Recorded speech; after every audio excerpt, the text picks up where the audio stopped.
All right, so this chapter is on muscle physiology. This is, I would say, the most difficult chapter in this class. It has a lot of material and it's very heavy on the physiology. So how muscles work, how they contract, how they use energy, that kind of thing. Okay, so really take your time and focus and study and make sure you understand all of those concepts for this chapter. All right, so we're going to start this chapter by kind of how we usually do, doing an overview of muscle. All right, and so muscle tissue and how muscles are arranged before we go into an actual muscle cell where contraction is happening. All right, so let's talk about our overview. Okay, and so some general characteristics of muscle cells, I'll kind of just put them off to the top right here, is one, muscle cells are excitable. Okay, so they're excitable. All right, that means that they are capable of conducting electrical signals called action potentials. All right, so they can conduct action potentials.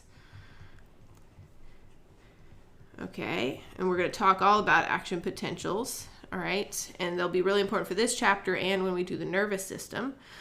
So these are excitable cells. Neurons are also excitable cells. They can transmit action potentials, okay? They also have the property of contractility, obviously a very important feature for muscle cells, right? So they have the ability to contract, right? They have the special proteins needed to contract, right? Or shorten. So when muscles contract, they get shorter, okay? And then they also have, to kind of balance that out, a level of elasticity, all right? Which means after they've contracted, they can, relax, and if you stretch a muscle out, it can recoil as well. So they do have some elasticity. That's great for muscles because it prevents them from tearing easily. Okay. All right. And so functions for muscles, we know that they're important for movement, right? Obviously, especially we're talking about skeletal muscle in this chapter. So voluntary movement. Maintaining posture, and then muscle also aids in body heat, all right? So maintaining body temperature. Okay, so now let's look at the structure of the actual muscle, all right? So muscle is located deep to the skin, all right? So you have the skin with its layers, epidermis and the dermis, and then you have your hypodermis under that.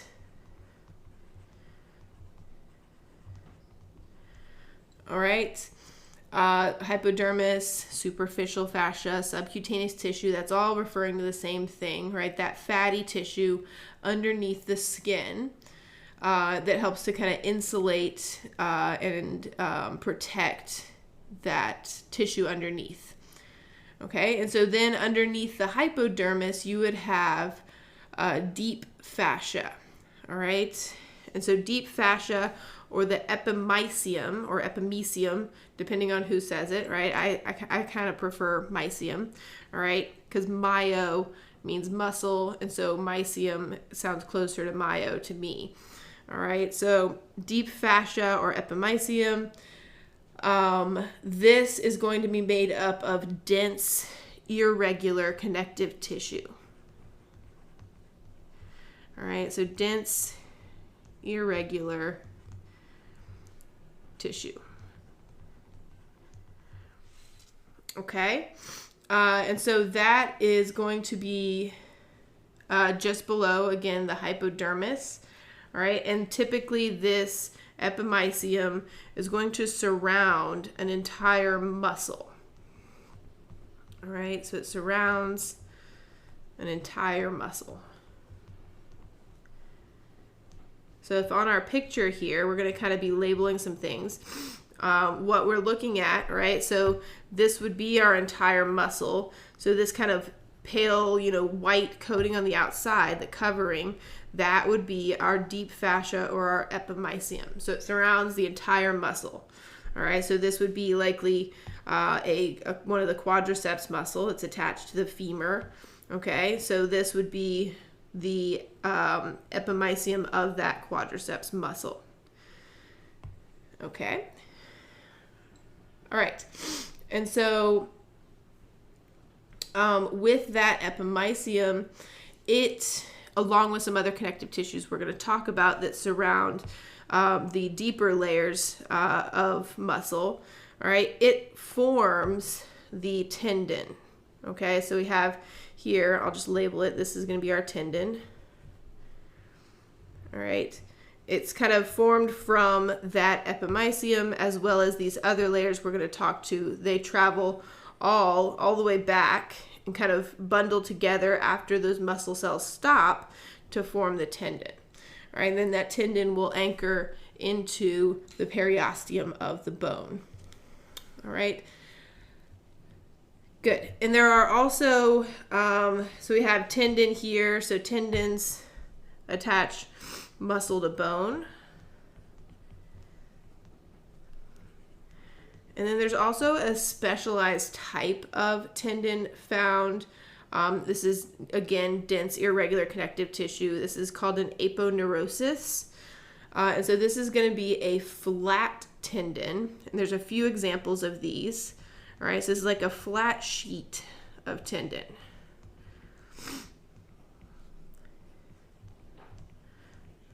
Okay, and so you can find these on the abdomen and the skull, especially the top of the skull, as well as you have one that's kind of running down the lateral side of your thigh. All right, so we'll just say abdomen and skull for those. Okay. All right, so now let's continue kind of breaking down the structure of our muscle. So we have our whole muscle surrounded by epimysium, and then that whole muscle is made up of these kind of bundles of muscle cells called fascicles. So this would be a fascicle. All right, so this is a bundle of muscle cells.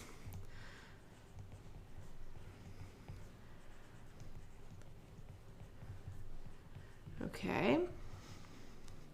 All right, and so our fascicle is surrounded by its own layer of separate connective tissue called a perimysium. All right. Let's try that again. There we go. All right, so the perimysium, all right, surrounds a fascicle.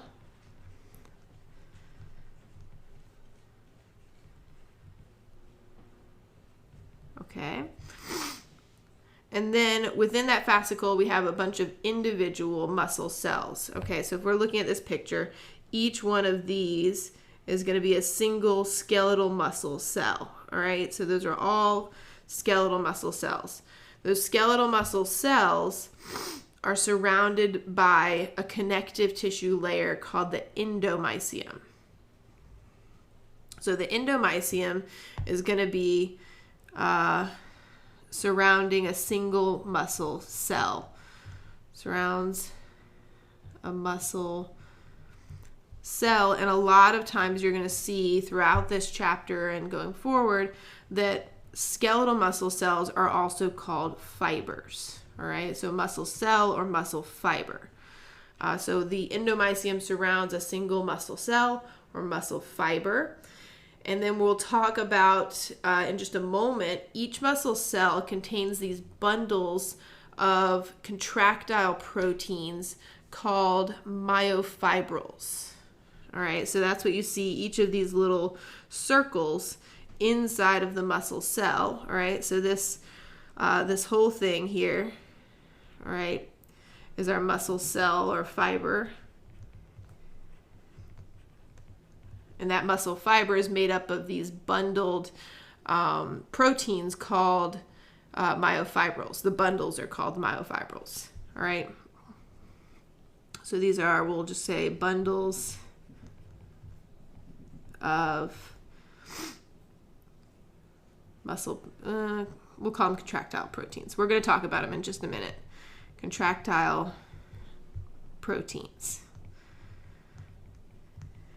Okay, so that's kind of the breakdown of our muscle. So if we review, right, we have our entire muscle here, all right, that is surrounded by epimysium. All right, it's made up of bundles of muscle cells called fascicles. The connective tissue on a fascicle is called the perimysium. All right, then each of those single muscle cells is surrounded by connective tissue called endomysium. And then within each muscle cell, you have these little bundles of contractile proteins called myofibrils. Okay, good. Now let's focus in on our single muscle cell and those myofibrils and the proteins that we're going to see inside of it. Okay, so if we are looking, so I'm going to kind of compare between this picture and this picture. All right, so if we're looking and we zoomed into this picture, right, each one of these little circles here would be one of these circles here.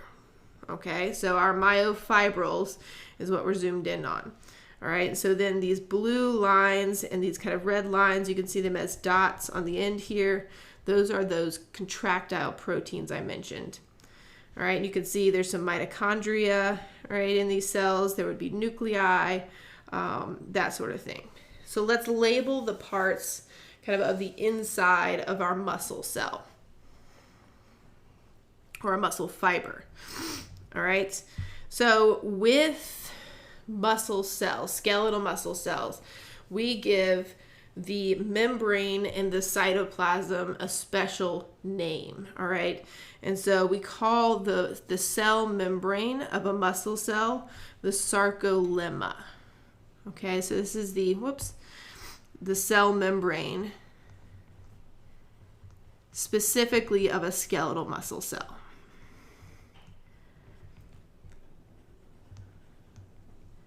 All right, of the muscle cell.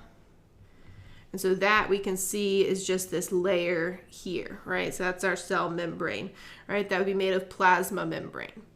Okay, and then the special name for the cytoplasm of a skeletal muscle cell is called the sarcoplasm. All right, so this is the cytoplasm of a muscle cell.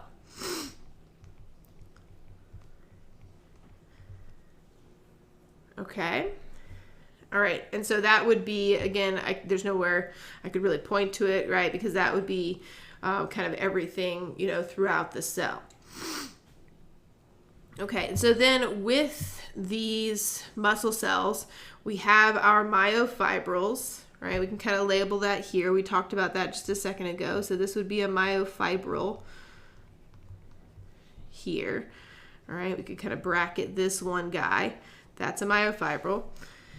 All right, and then we have a couple of additional structures. So you can see here, right, if we follow this sarcolemma, right, from the outside of the cell, it has these points where it kind of dips in and it forms these tubes, right, these little kind of canals that travel into the internal parts of the cell, right, and they're in intervals. So you have some more sarcolemma and then you have another kind of tube extending from that membrane. So these are called T-tubules.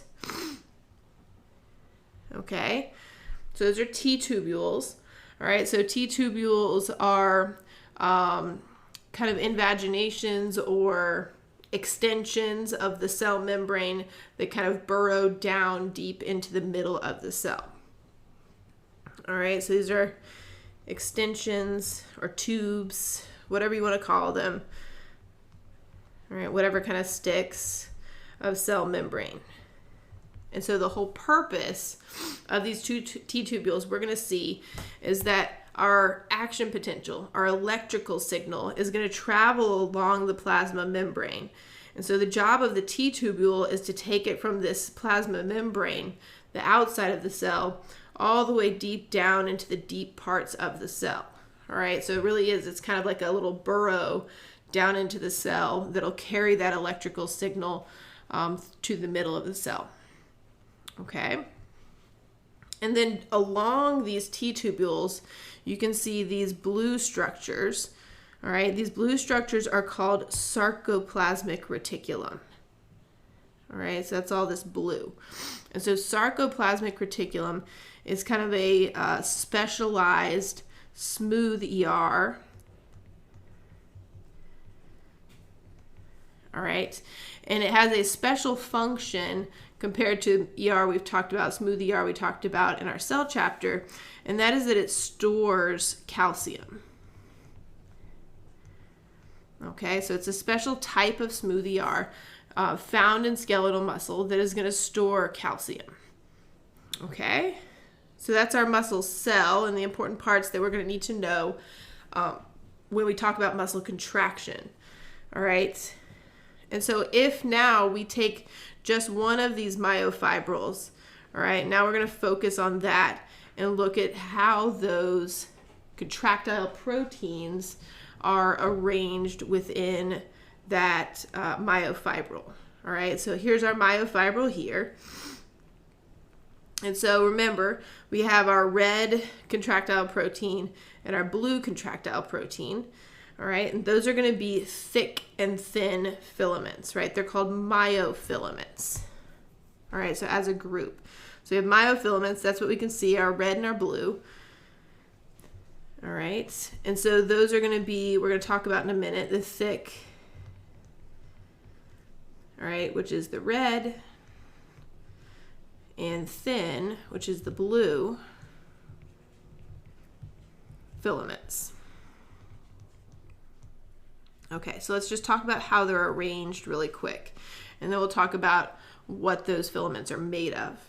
Okay, so how they're structured is into this special structure called a sarcomere. All right, so you can see that word here, so sarcomere.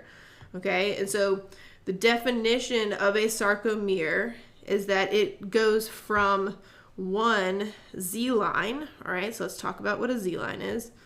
So this would be a Z line. All right, so it's this zigzag of those blue, kind of between those blue filaments. All right, so that's our Z line. So then here we would have another Z line, all right, zigzagging through the cell. So Z line here, Z line here. All right, and so our sarcomere, I'll write it up here. So sarcomere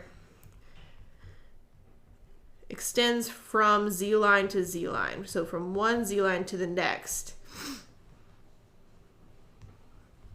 So Z line to Z line. All right, that is going to be our sarcomere. So one sarcomere on this cell would be from here to here. Okay, so that's our sarcomere.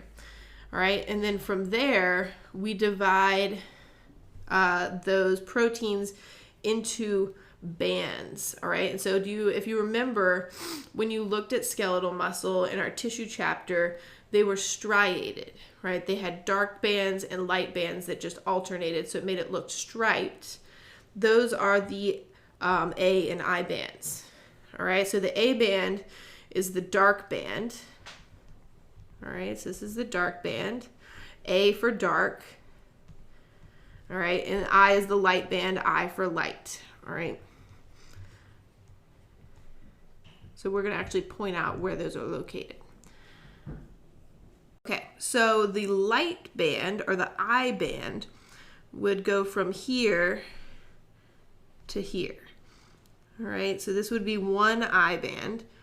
All right, and then you could have another I band, so they're just going to be spaced out, right, from here to here. So this would be our next I band, and then you would have one further down. Okay, and so I bands, only contain those blue thin filaments. All right, so thin filaments only. All right, versus the A bands, if we were to mark out our A band, right, so it's the full length of our red thick filaments, so from here all the way down to here. But you can see that within that we have some areas where we have overlapping thin filaments. All right, so we have overlapping thin and thick filaments for our A band. All right. So thin, well, thick and thin filaments. Okay, that's the A band. All right, so then we pointed out our Z line. And then lastly, we have our H zone. Okay, and so our H zone is the area, you can kind of see from here, right, to here, where you only have your thick filaments. So there's no overlapping thin filaments. All right, so this would be, we'll first connect that, right? So this is our area with no overlapping thin filaments. And that's in our A band.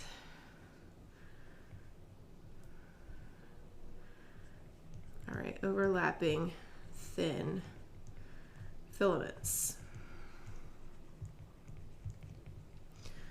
Okay. All right, let me just double check, make sure we didn't miss anything.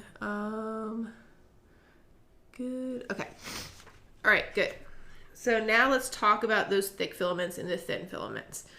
Okay, and what they're made of. So our thick filaments are big red bands, right? Our red lines running through. Those are going to be made up of a protein called myosin. Okay, and so myosin, if you were to look at just one myosin protein, right, you would have, it looks like this, right? So you have these two twisted kind of tails twisted together, and then what kind of looks like little golf club heads at the end. That's our myosin. Okay, and so our myosin has, right, head and a tail. So these are called the myosin heads. We're going to be talking about them a lot, right? They're very important for the function of that myosin. Okay, and on the myosin heads, actually, let me put the little arrow on the side here so we can label another part. All right, because on those myosin heads, we have binding sites for the thin filaments, which are made of actin. All right, so right here, all right, we have actin binding sites.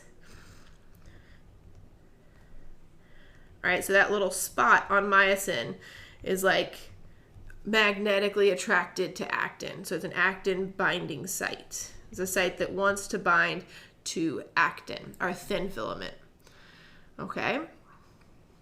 All right, and then we're going to see when we talk about how this myosin functions that it can also bind ATP, right, energy, and it uses that ATP to actually cause the movement of the muscle. So we'll see that a little later. So it has an area that can bind to actin binding site, and it has an area that's made to bind to ATP.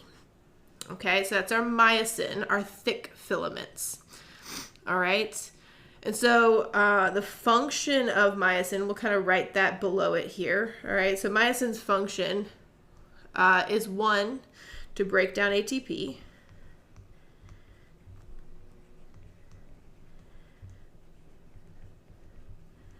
Okay, so they can do that, and that leads to it pivoting. All right, so this head will kind of like bend right about here and pivot upwards, okay? So that's what happens when it breaks down ATP. So it will break down ATP, that causes the head to pivot, all right? And then we said that that head can bind to actin. That's its job. So it binds to actin, it breaks down ATP, and it pivots. Okay. Now let's talk about our thin filaments. Okay, so our thin filaments are made of actin. And so with actin, it's each one of these little blue circles. Each one of those is an individual actin protein. All right, and so actin looks kind of like an olive. All right, so each, let's point out one of these. Okay, all right. And so actins are those little kind of beads.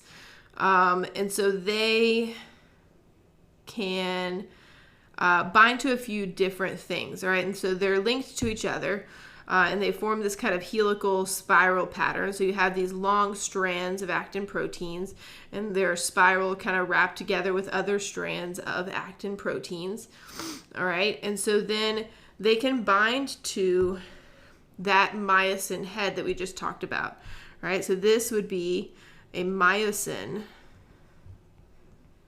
binding site on our actin.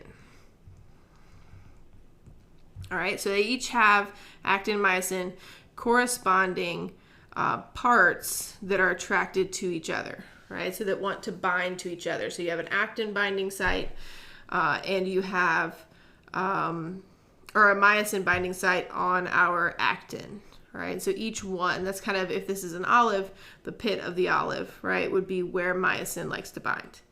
Okay, and so we can see with our thin filaments that actin is not the only protein, all right? So we have our actin protein, that's the blue, all right? We also have these kind of orange threads running through, all right? That is going to be tropomyosin. All right, so tropomyosin, those are these orange threads, okay? And so what tropomyosin does is it wraps along those spirals of actin, and it covers the binding sites for myosin. All right, so it covers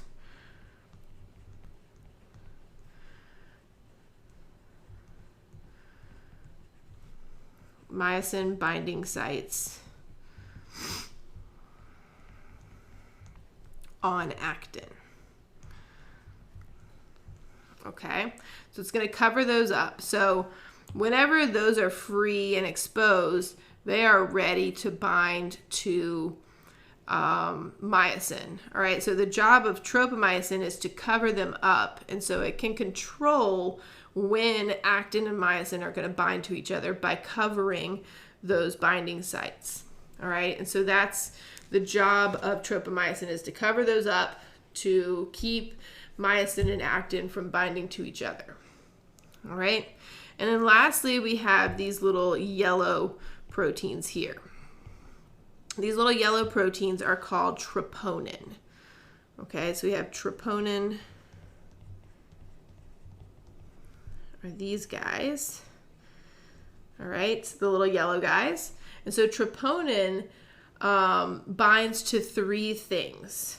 All right, so troponin can bind to, it's always bound to tropomyosin. All right, so a lot of times you'll find that they'll call this a tropomyosin troponin complex because they're always bound to each other. All right, and then that troponin can also bind to actin, and troponin binds calcium. All right, so calcium is going to be essential for muscle to contract, and that is because that calcium will come and bind to troponin. All right, and what it does is it causes troponin to pull tropomyosin off of the active sites. All right, so when calcium binds, so when bound, troponin changes its shape.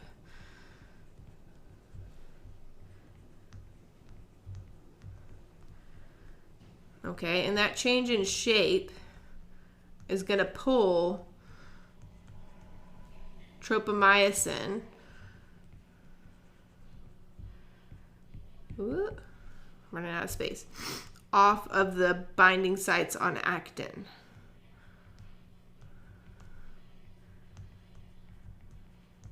All right, so off of actin's binding sites. All right, so exposing them so they can now interact with myosin. Okay, so that's the major function of troponin. All right, so when it binds to calcium, it's going to pull these little tropomyosins off of those active sites, so then they're exposed. Okay. All right.